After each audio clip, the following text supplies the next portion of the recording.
Hello दोस्तों, कैसे हैं आप लोग। तो दोस्तों, आप सभी को आपके अपने यूट्यूब चैनल के दत्ता क्लासेस में स्वागत है। तो दोस्तों, पिछले वीडियो में हमने सेट 1 और सेट 2 क्लास 10th का मॉडल सेट, साइंस सब्जेक्ट का मॉडल सेट 1 और 2 कवर करवाए थे। ठीक है, उसमें हमने कुछ मेन पॉइंट बताए थे। इसमें भी ज़्यादा बताने की ज़रूरत नहीं है। अगर मेरा वीडियो सेट 1 और सेट 2 का नहीं देखे हैं तो सबसे पहले आप सेट 1 और सेट 2 ज़रूर देखें। ठीक है, मैं वीडियो के डिस्क्रिप्शन में दे दूंगा सेट 1 और सेट 2 का लिंक। तो दोस्तों, इस वीडियो में हम बात करेंगे सेट 3, जो मॉडल सेट है साइंस का सेट 3 उसको। ठीक है, तो देखिए आपका इसमें जो विज्ञान है, ठीक है, विज्ञान, उसमें जो टोटल आपका क्वेश्चन पूछा जाएगा दोस्तों 19 क्वेश्चन पूछे। ठीक है, उस 19 क्वेश्चन का दोस्तों टोटल मार्क्स रहेगा आपका 40, और आपको जो टाइम दिया जाएगा इसमें 1.5 घंटा का टाइम दिया जाएगा।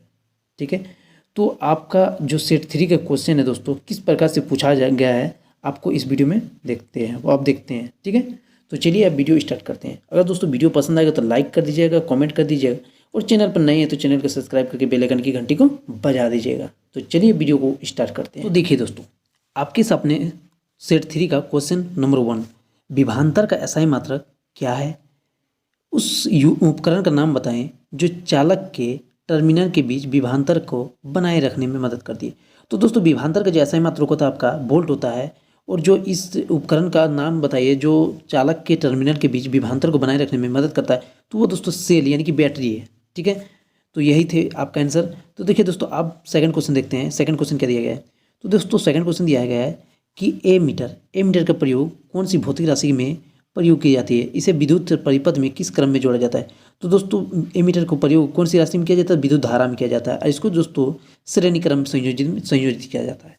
ठीक है, अब देखिए दोस्तों, आप देख सकते हैं क्वेश्चन नंबर 3 क्या है। तो क्वेश्चन नंबर 3 दिया दोस्तों कि सोल्जर जो एक मिश्र धातु है वह किन किन धातुओं से मिलकर बना होता है, बना होता है। ठीक है, यही क्वेश्चन आपका दोस्त है।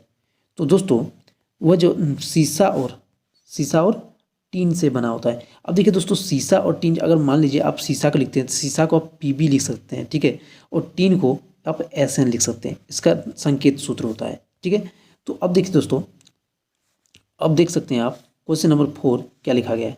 तो दोस्तों, क्वेश्चन नंबर 4 में लिखा गया है कि निम्नलिखित में से कौन से यौगिक समजातीय श्रेणी के यौगिक होंगे। अब देखिए दोस्तों, इसमें जो आपका होगा आंसर CH4 और C2H6 होगा। अब CH4 और C2H6 किस प्रकार होगा। अब देखिए जैसे दोस्तों CH4 है, ठीक है, और मेरा C2H6 है, ये दोनों जो है मेरा एल्केन में आते हैं। किस में आते हैं, एल्केन में, CH4 भी और C2H6 भी। ठीक है, ये दोनों मेरा एल्केन में आते हैं, इसी कारण मेरा ये आंसर होगा। ठीक है, अब देखिए दोस्तों, अगला क्वेश्चन है मेरा क्वेश्चन नंबर 5। क्वेश्चन नंबर 5 में दिया गया है स्त्री और पुरुषों में पाए जाने वाले गुणसूत्र कौन कौन से। तो दोस्तों, स्त्री में क्या पाए जाते हैं, XX, और पुरुष में क्या पाए जाते हैं, XY। ठीक है, अब देखिए आपके सामने अगला क्वेश्चन। तो दोस्तों, अगला क्वेश्चन है क्वेश्चन नंबर 6 कि पारितंत्र के क्या दिया है, पारितंत्र के अजैव घटक का उदाहरण दे। तो दोस्तों, जल हो जाएगा, खनिज हो जाएगा, प्रकाश हो जाएगा, तापमान हो जाएगा इसका राइट आंसर। ठीक है, अब देखिए दोस्तों, क्वेश्चन नंबर 7 में दिया गया प्रत्येक पोषी स्तर पर उपलब्ध कार्बनिक पदार्थों का कितना प्रतिशत अगले स्तर पर पहुंचता है। तो दोस्तों, इसमें जो पहुंचता है आपका 10% पहुंचता है। ठीक है, अब देखिए अगला क्वेश्चन है क्वेश्चन नंबर 8 कि नीचे दिखाए गए दो तारों P और Q में से किसका प्रतिरोध अधिक है और क्यों अधिक है। तो देखिए, आपको पता होना चाहिए कि मान लीजिए, देखिए आपका एक फार्मूला होता है R बराबर, ठीक है, रो L/A। ठीक है, अब देखिए इसमें अगर आपका A ज़्यादा होता है, ठीक है, A अगर ज़्यादा होता है तो R जो है आपका कम होगा। ठीक है, अगर R आपका ज़्यादा होता है तो A आपका कम होगा, उल्टा होगा। तो ठीक है, तो देखिए दोस्तों, इसमें क्या पूछा है, किसका प्रतिरोध ज़्यादा है, तो देखिए अगर आपका ये A दिया है, इसमें A/2 दिया है, A का मतलब क्या होता है, ज़्यादा, और बट्टा का मतलब हाफ होता है। अब देखिए इसमें प्रतिरोध अगर ज़्यादा होता है, जिसमें प्रतिरोध ज़्यादा होगा उसका क्या होगा, क्षेत्रफल कम होगा। यानी कि देखिए अगर इसमें आपका कम होता है, ठीक है, A/2 है यानी कम होता है, तो उसका प्रतिरोध आपको पता होगा तो ज़्यादा ही होगा, यानी कि आंसर जो होगा आपका क्यू आंसर होगा। इसमें क्या होगा? क्यू। अब देखिए इसमें हम लिख दिए हैं, बता दिए हैं कि दिखाए गए तारों में क्यू का प्रतिरोध अधिक होगा क्योंकि तार क्यू के अनुप्रस्थ काट का क्षेत्रफल तथा पी से आधा है। ठीक है, प्रतिरोध अनुप्रस्थ काट के क्षेत्रफल के व्यक्तिकरण होता है, अतः तार क्यू का प्रतिरोध अधिक होगा। ठीक है, तो देखिए अब देखते हैं क्वेश्चन नंबर 9 की ओर कि क्वेश्चन नंबर 9 आपका क्या बोला गया है। क्वेश्चन नंबर 9 में बोला गया है चुंबक क्षेत्र की एसआई मात्रा लिखना है। ठीक है, और देखिए सबसे पहले आधा हम देख लेते हैं चुंबक क्षेत्र का एसआई मात्रा। तो दोस्त चुंबक क्षेत्र का एसआई मात्रा जो होता है आपका न्यूटन पर मीटर या फिर बोल सकते हैं टेस्ला। ठीक है, अब देखिए अगला क्वेश्चन आपका इसी में बोला गया कि जब एक सुई को किसी धारावाही चालक के पास लाया जाता है तो वह विक्षेपित हो जाती है, क्यों? ठीक है, तो दोस्तों इसका जो आंसर होगा क्यों होता है, क्योंकि धारावाही चालक, ठीक है, क्योंकि धारावाही चालक तार पर धारा प्रवाहित करने से यह अपने चारों ओर एक चुंबक क्षेत्र बनाती है और जब इस चुंबक क्षेत्र के सामने चुंबक की सुई को रखा जाता है तो धारावाही चालक द्वारा उत्पन्न चुंबक के क्षेत्र चुंबक की सुई पर बल लगाती है और सुई विक्षेपित होती है। ठीक है दोस्तों, तो यही थे दोस्तों आंसर। अब देखते हैं दोस्तों क्वेश्चन नंबर 10। अब दोस्तों क्वेश्चन नंबर 10 में क्या बोला है। क्वेश्चन नंबर 10 में आपका दिया है, देखिए पहला क्वेश्चन में कि प्लेटिनम सोना एवं चांदी का उपयोग आभूषण बनाने के लिए क्यों किया जाता है। अब देखिए दोस्तों आभूषण बनाने की जो है निम्न कारण है। इन्हें आभूषण के लिए विभिन्न आकृतियों में आसानी से ढाला जा सकता है। ठीक है, और ये अच्छे दिखते हैं, लंबे समय तक इसकी चमक बनी रहती है। ठीक है, अब देखिए दोस्तों अगला क्वेश्चन इसी में आपका, ठीक है, बनी रहती है क्योंकि ये जल्दी से संचारित नहीं होता है। ठीक है, अब देखिए तीसरा पॉइंट है आपका, साथ ही ये महंगे होते हैं और इसलिए इनका आभूषण पहनना एक गर्व की बात होती है। अब देखिए आप सोना जो है, सोना जो महंगाई है बहुत ज़्यादा, ठीक है, इसको पहन लेते तो बहुत गर्व महसूस होता है। ठीक है, अब देखिए अगला क्वेश्चन आपका बी नंबर है, सबसे अधिक कठोर प्राकृतिक पदार्थ का नाम बताइए। तो सबसे अधिक क्या होता है? हीरा होता है। ठीक है, अब देखिए अगला क्वेश्चन नंबर 11। तो दोस्तों क्वेश्चन नंबर 11 में दिया गया है निम्नलिखित यौगिक की संरचना बनाई। तो दोस्तों देखिए पहला दिया है मेथेनॉल, उसके बाद फॉर्मेल्डिहाइड, एसीटिकम। तो दोस्तों मेथेनॉल का जो फार्मूला होता है आपका CH3OH होता है और फॉर्मेल्डिहाइड का CH2O होता है और एसीटिकम का C2H4O2 या फिर बोल सकते हैं CH3COOH। अब देखिए सबका फिगर अलग अलग फिगर बनाया गया है। ठीक है, तो देखिए आप अगला क्वेश्चन देख सकते हैं क्वेश्चन नंबर 12 कि क्वेश्चन नंबर 12 के लिए क्या होगा यदि हम एक पोषी स्तर के सभी जीवों का समाप्त कर दे तो। ठीक है, तो दोस्तों किसी आहार श्रृंखला के एक पोषी स्तर के सभी जीवों को समाप्त कर देने पर पारिस्थितिक संतुलन बिगड़ जाएगा। आहार श्रृंखला में प्रत्येक पोषी स्तर एक दूसरे से आहार संबंध से जुड़ा है, अतः एक पोषी स्तर के सभी जीव को समाप्त कर देने से आहार श्रृंखला का क्रम टूट जाएगा, जिससे खाद्य श्रृंखला में ऊर्जा का प्रवाह रुक जाएगा तथा पर्यावरणीय समस्या उत्पन्न होगी। ठीक है, अब देखिए दोस्तों क्वेश्चन नंबर 13 दिया है कि आप कचरा प्रबंधन की समस्या कम करने में क्या योगदान दे सकते हैं, किन्हीं दो तरीकों का वर्णन करें। हम निम्न तरीका का उपयोग कर सकते हैं दोस्तों। देखिए कि अजैव न्यूनीकरण अपशिष्ट पदार्थों का पुनः चक्रण के बाद पुनः उपयोग करना, अजैव न्यूनीकरण पदार्थों को कम से कम उपयोग करना, अजैव एवं जैव न्यूनीकरण पदार्थों को अलग अलग कूड़ेदान पर डालें। जैसे कि दोस्तों कूड़ा कचरा क्या करते हैं, जहाँ तहाँ हम फेंक देते हैं, उसको रोकना है। ठीक है, जनसंख्या नियंत्रण, ठीक है, या फिर बोल सकते हैं घरेलू कचरों एवं अन्य अपघटनशील पदार्थों से कंपोस्ट बना सकते हैं। ठीक है, मतलब जहाँ तक। उसके बाद शहरों में भूमि भराव के लिए ठोस कचरे का प्रयोग किया जाता है। जिसे हम भूमि भराव होता है दोस्तों, गड्ढा हो जाता है, गड्ढा में पानी रहता है, उसमें क्या कर सकते हैं हम, जहाँ तक गड्ढा है और कूड़ा कचरा डाल के भर सकते हैं गड्ढा को, उससे अच्छा होगा आपका। जैव न्यूनीकरण पदार्थ से बायोगैस तथा खाद का उत्पादन करके। ठीक है, अब देखिए दोस्तों क्वेश्चन नंबर 14 दिया है। 14 में दिया गया आपका क्या कि एकल जीव द्वारा उपर्जित लक्षण सामान्यतः अगले पीढ़ी में वंशानुगत नहीं होते। क्यों दोस्तों? क्योंकि उपार्जित लक्षण वे लक्षण होते हैं जो जीव अपने जीवन काल में ग्रहण करता है, जैसे कि मांसपेशियों का बढ़ना, ठीक है, व्यायाम से बढ़ता है, लंबे नाखून, ये लक्षण अगली पीढ़ी में, ठीक है, वंशानुगत बहुत कम होते हैं, क्योंकि ऐसे लक्षण जनन कोशिका के जीन पर उपस्थित नहीं हो पाता है। ठीक है, तो अब देखिए दोस्तों, क्वेश्चन नंबर 15 देख सकते हैं, लॉन्ग क्वेश्चन है। यह क्वेश्चन दोस्तों आपको 5 मार्क्स से मिलेगा। ठीक है, तो दोस्तों पहला क्वेश्चन आप देख सकते हैं कि ओम का नियम लिखिए और इसका सत्यापन कीजिए। आपका क्वेश्चन नंबर 15 है। तो दोस्तों नियत ताप पर किसी चालक के सिरों के बीच का विभवांतर इसमें प्रवाहित विद्युत धारा के समानुपाती होता था।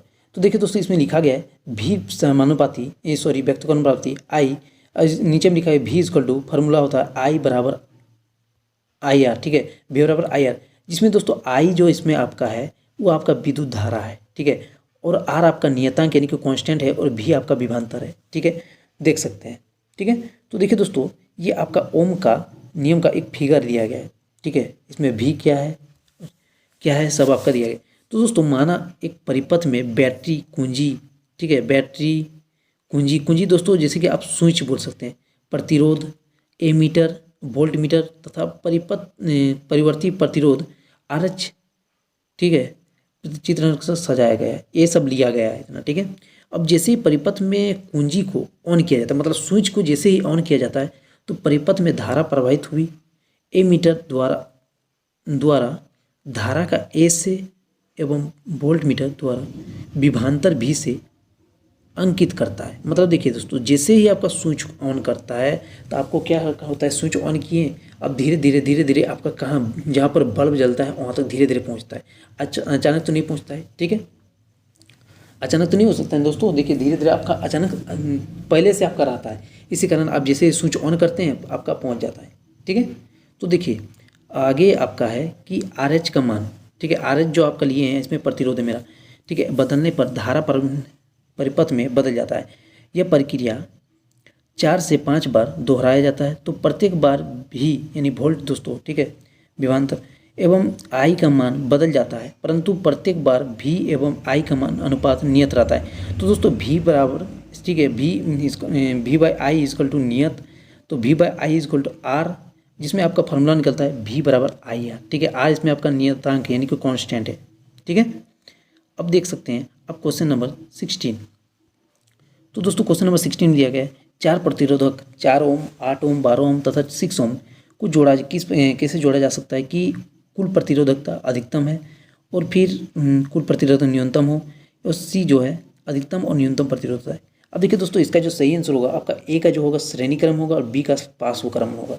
अब देखिए दोस्तों, आपको इसमें अगर डाउट लगता है तो देखिए आप श्रेणी क्रम और पार्श्व क्रम निकाल दीजिएगा। जिसमें आपका ज़्यादा होगा वो आपका श्रेणी क्रम में होगा, और जिसमें आपका कम होगा वो न्यूनतम यानी कि बी वाला आंसर होगा। ठीक है, तो देखिए सी में आपका क्वेश्चन बोल दिया गया है कि आपका कौन सा में ज़्यादा होगा और कौन सा में अधिक होता है। तो देखिए दोस्तों, आपको सबसे पहले हम इसमें देखिए, आपको यहाँ पर इसमें हम पार्श्व क्रम में सबसे पहले जोड़े हैं। तो पार्श्व क्रम का फॉर्मूला यही होता है, आपको पता होगा।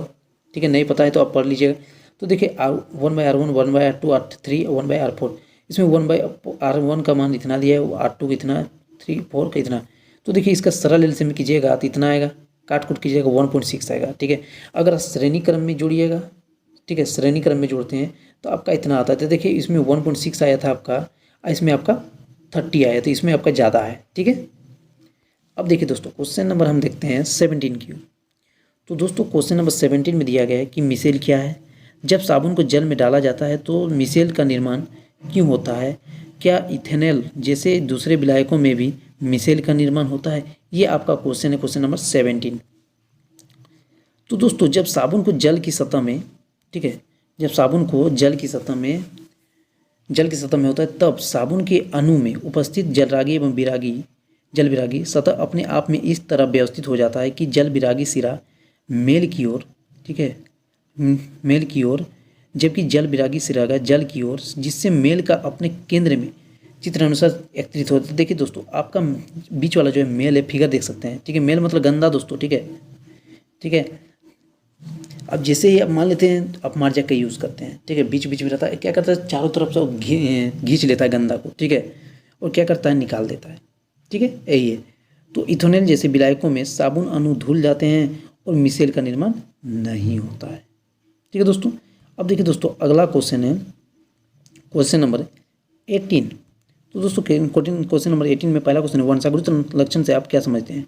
तो दोस्तों माता पिता से पीढ़ी दर पीढ़ी संरक्षित लक्षण वंशागुरित लक्षण कहलाते हैं। मतलब पीढ़ी दर पीढ़ी जो चलता है दोस्तों, जैसे कि किसी का ना किसी माँ बाप का बच्चे पर आ जाता है, ठीक है, तो वही पीढ़ी दर पीढ़ी। तो देखिए दोस्तों अगला क्वेश्चन है, मेंडल के प्रयोग में से कैसे पता चलता है कि विभिन्न विकल्पों लक्षण स्वतंत्र रूप से वंशागुणित होते हैं, कैसे पता चलता है, ठीक है। तो दोस्तों इसका जो आंसर होता है, मेंडल ने अपने कुछ प्रयोग में मटर के 2 विकल्पों जोड़ों का अध्ययन करने के लिए, ठीक है, संकरण कराया। इसके लिए उन्होंने गोल बीजों वाले लंबे पौधों एवं झुर्रीदार बीजों वाले बौने पौधों के बीच संकरण कराया और पाया कि F1 पीढ़ी के सभी पौधे लंबे और गोल बीजों वाले होते थे। इससे पता चला कि लंबाई तथा बीज का गोल आकार प्रभावी लक्षण है, ठीक है। अब दूसरा पॉइंट में भी देख सकते हैं। देखिए दोस्तों दूसरा पॉइंट आप पढ़ लीजिएगा, ठीक है। अब क्वेश्चन नंबर 19 डायरेक्ट आते हैं हम, ठीक है। तो देखिए क्वेश्चन नंबर 19 दिया गया 9 का पहला कि अजैव न्यूनीकरण पदार्थ क्या है। तो दोस्तों ऐसे पदार्थ जिनका निम्नीकरण सूक्ष्म जीव नहीं कर पाते हैं, ये अजैव न्यूनीकरण कहलाते हैं, ठीक है। अब दूसरा क्वेश्चन आप देख सकते हैं, हमारे द्वारा उत्पादित अजैव न्यूनीकरण कचरे से कौन सी समस्या उत्पन्न होती है। अब बताइए दोस्तों आप ही सब कि कचरे से क्या क्या समस्या उत्पन्न हो सकती है। ये क्वेश्चन आप सभी को होमवर्क रहा, अगर नहीं हुआ है तो कमेंट में कीजिएगा, ठीक है। ऐसे तो हम आंसर बता ही दिए हैं, ठीक है। आप अपने मन से लिखने का कोशिश कीजिएगा, जब नहीं होता है तब आंसर आप देख के लिख सकिए, ठीक है। तो यही थे सेट 3 का आंसर।